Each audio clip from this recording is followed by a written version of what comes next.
Bismillahirrahmanirrahim. Assalamualaikum warahmatullahi wabarakatuh, and a very good day, everyone.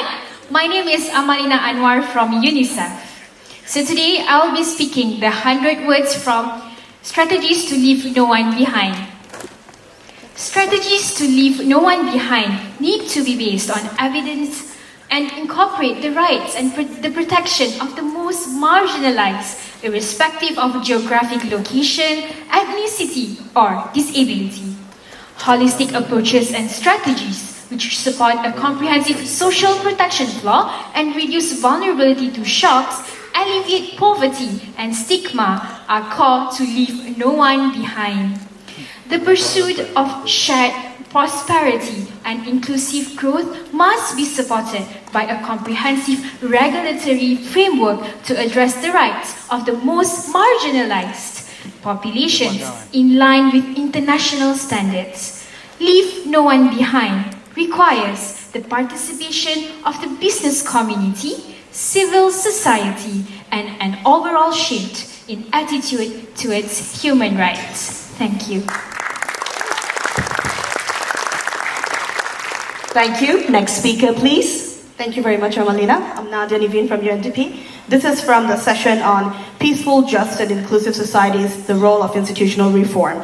And the outcome statement reads as, peaceful and just societies are represented by SDG 16 are both an end and a means in ensuring achievement of all other SDGs. In Malaysia, progress is demonstrated, among others, through good governance reforms that have been initiated towards fostering more accountable institutions, fighting corruption, and strengthening public participation and public engagement. Maintaining the momentum while ensuring a rights-based approach to these reforms that protect fundamental freedoms should be a key priority in the coming years and a central part of the 12th Malaysia Plan. Thank you. Datuk Noripah. Thank you, Nadia, and the MC. This is 100 words on the plenary on whole of nation approach. Government, private sector, civil society, academia, and individuals are joint custodians of the SDGs. Targets need to be set and embedded in development. I thought I heard somebody clapping. Targets need to be set and embedded in development planning with budgetary processes and SDG indicators as benchmarks, and disaggregated data should be available to formulate relevant and effective policies and programs.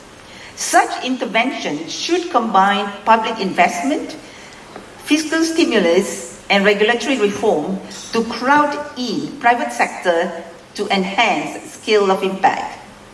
For a whole of nation approach, meaningful participation is critical so that multiple contributions across all levels can be combined.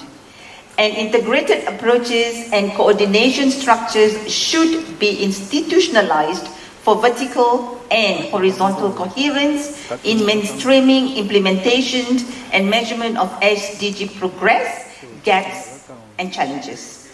Thank you. Thank you. Next speaker, please. Thank you so much, Datuk Noripah. I'm Asfazam. I'm from United Nations Development Programme, UNDP. Let me read the outcome statement for this session, balancing economic growth with economic sustainability. To accelerate the achievement of the SDGs through a green economy pathway, in this context, environmental sustainability, biodiversity conservation, climate resilience, economic development, and social well-being are among common ambitions. Four key recommendations. Number one, government, in participation with all stakeholders, create enabling conditions consisting of appropriate and adequate regulations, policies, subsidies, incentives, resource mobilization, and societal behavioral change. Number two, argument the partnership between government, businesses, civil society to engage in the collaborative and equitable transition to green economy. Number three, encourage green technology, IR 4.0, and ethno-knowledge systems in achieving SDGs. Last but not least, number four, rethink and redefine on how we measure inclusive growth, prosperity, and well-being. Thank you. Next speaker, please. Hello, Pascal Alate from the United Nations University International Institute for Global Health. 100 words on that last amazing panel. Malaysia recognizes that the path to high income status can be accelerated with SDG 5, empowering women to make choices to participate in the development of the country, including through equal participation in employment and by creating a safe, enabling environment free of discrimination and violence, and with full access to health and rights. Gender equality is a game changer for sustainable development, but requires strong leadership, political will, and supportive legislative frameworks to address structural barriers. Recognition of intersectionality is critical. Gender disadvantage is compounded by other factors such as poverty, indigeneity, and disability. New technologies and innovations hold promise to address challenges, and investments are needed to support future-ready skills in women. Thank you. Those were the outcomes from the plenary sessions. Now moving into the parallel sessions. Mr. Norazmi. Thank you. I'm Norazmi from Majlis District Council, Mersing District Council, sorry. It is a great honor to be with some of the top people from various industries and backgrounds. And to those who I not mentioned, my respect remains the same. So here is the outcome statement from the State and Local Government SDG Forum session which was held yesterday. We recognize that all stakeholders have a role to play in localizing the SDGs to ensure that the benefits of governance reforms are enjoyed by all. To achieve this, we will need strengthened local participatory planning and budgeting, enhance and more inclusive public engagement, improve horizontal, vertical interaction among subnational entities, localized indicators and voluntary local reviews or VLR.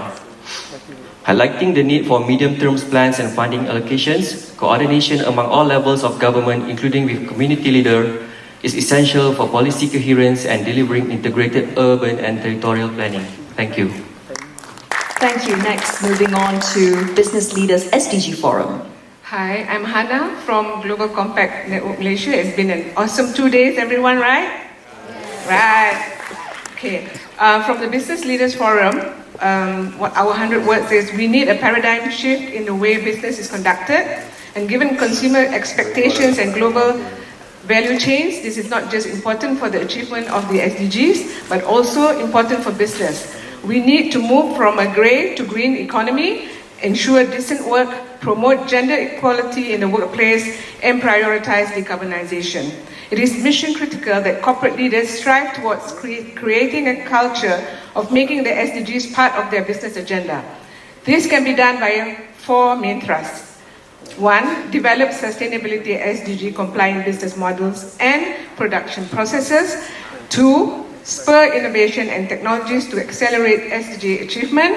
3, channel sustainable financing mechanisms to resource the SDGs. And 4, upgrade CSR initiatives to be more strategic in enabling the SDGs. The Together for SDGs Hub will be used for this purpose and to measure impact. Thank you.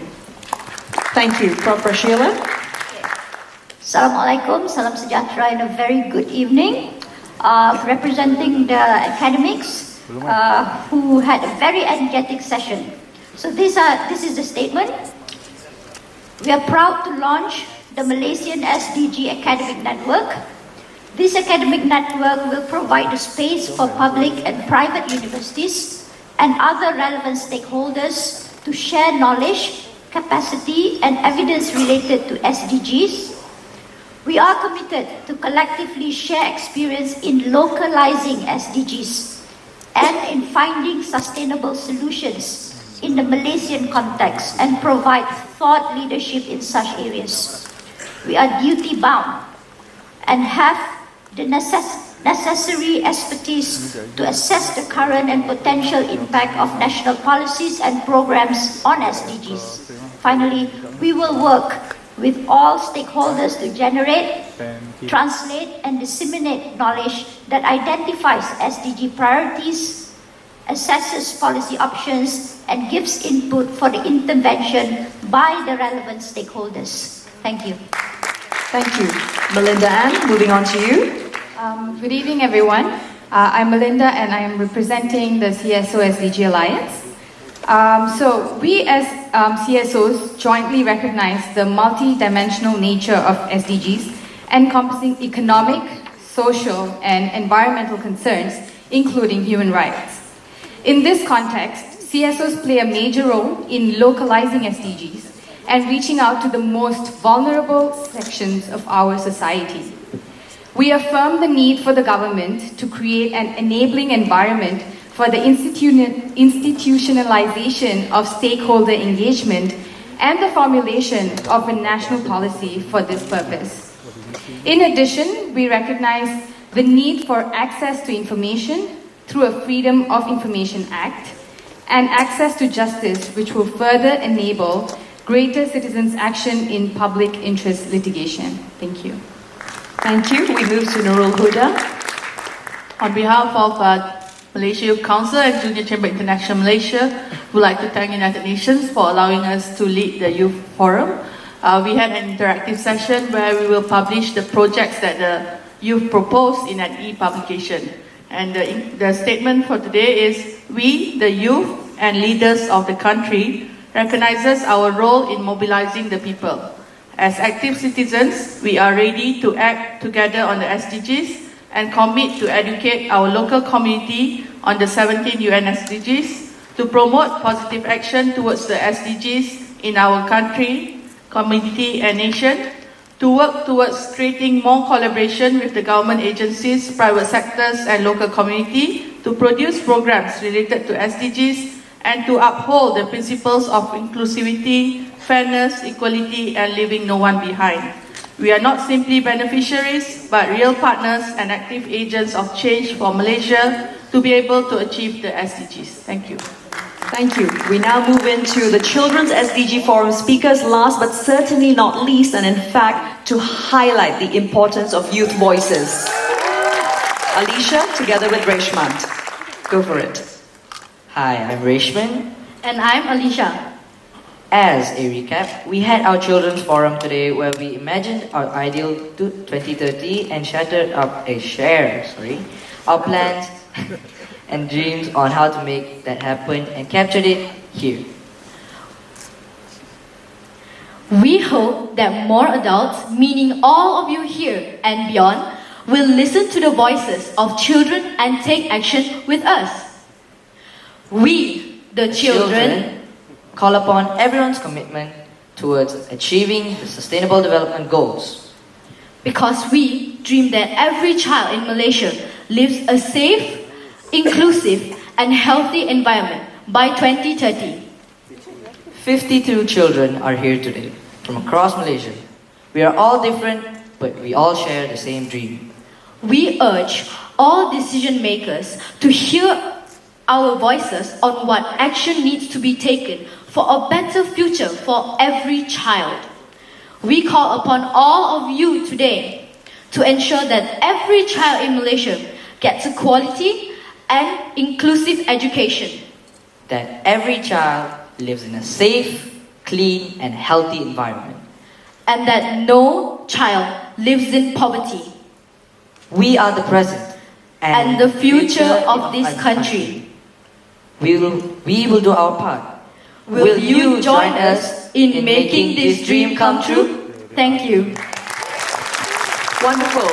Alicia and Reshman, can I ask for you to remain standing? And though we have come to the conclusion of this part of it, we are now moving into the closing gambit, for which I would like to request for the presence of Yang Barustaha, Puan Zakia Jaafar, Deputy Secretary General Macro with Ministry of Economic Affairs, to take the stage, joined by, of course, Ms. Marcella Suazo, UNFPA representative for Malaysia and Thailand. And on this note, we will actually be having a significant handing over of the folders by Alicia and Reshmant. Would you mind please moving over to where the two ladies are at the end of the stage and performing the symbolic exchange of the folder to Ms. Marcella Suazo.